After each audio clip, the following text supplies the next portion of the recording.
Hey guys, welcome back to my channel. In this video I'll be doing swatches on the Glamierre Mermaid Glitter Palette. So this palette is available now and it retails for $24.95. It comes with 15 pressed glitters. I do have a code that will save you 10% off and it's the word makeup. I'll go ahead and link it down below. So the packaging of this palette is a cardboard palette with the magnetic closure and it does not include a mirror. The actual palette comes inside a sleeve and the actual pattern of the palette is a reflective scales pattern.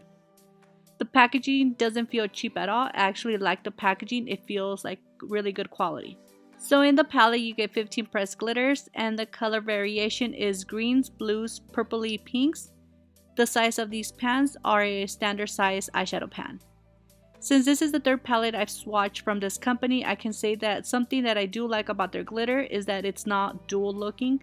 I know that sometimes when you wet glitter or apply anything like mixing medium, it could affect the shine of the glitter. So overall, this palette has very beautiful shades and the glitter payoff is really good. I do recommend applying these with the dense synthetic brush. For a longer wear, I do recommend applying a tacky base such as glitter glue or lash glue.